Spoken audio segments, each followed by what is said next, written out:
Antigamente, antes do ECA, valia a Lei de Assistência e Proteção aos Menores, o antigo Código de Menores. Ele era uma legislação que tinha uma visão diferente. Ele tratava dos menores como objeto de intervenção e não como sujeito de direitos. Depois da Constituição Federal de 1988 e também convenções internacionais que o Brasil participou, elaborou o Estatuto da Criança e do Adolescente e ela assegurou uma série de direitos às crianças e adolescentes, como o direito à vida, à saúde, à educação, à alimentação, à convivência familiar e comunitária, a direito à liberdade, à dignidade, à profissionalização, ao lazer, cultura. O ECA ele representou uma mudança de visão. Ele é baseado em princípios como a proteção integral, a primazia do interesse da criança na elaboração de políticas públicas, e o mérito do ECA foi representar uma mudança de visão. A criança ela passou a ser vista como titular de direitos.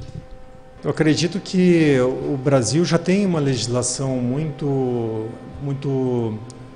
evoluída até nesse sentido, né? Há várias leis de proteção à criança e ao adolescente, inclusive vítimas de violência, vítimas de abusos.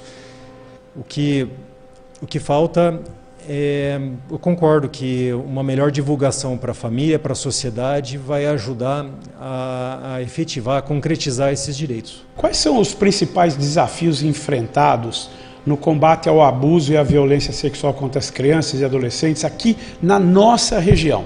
O senhor que atua aqui diretamente, né? E quais medidas têm sido adotadas pela Justiça para lidar com essas questões? Eu acredito que um dos principais desafios nessa questão do abuso sexual das crianças e adolescentes é a falta de denúncia às autoridades competentes. A maioria dos casos de crimes sexuais contra crianças e adolescentes, eles são cometidos por familiares ou pessoas próximas da família.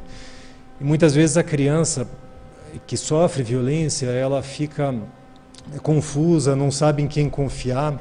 Ela sente medo, vergonha, por horas é ameaçada.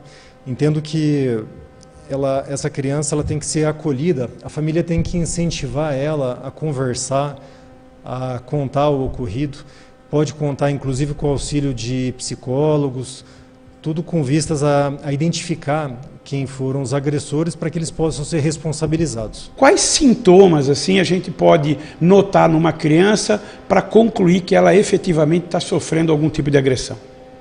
Ulisses, esses crimes sexuais, em especial o estupro, ele costuma deixar muitos traumas na vítima, né? Então, eu posso citar, por exemplo, sensação de medo, de raiva, depressão, mudanças de estilo de vida, de comportamento.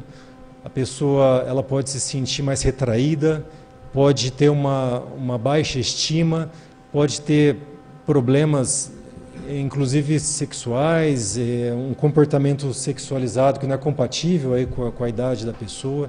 Em casos mais extremos, ela pode, inclusive, chegar a praticar automutilação e tentativa de suicídio.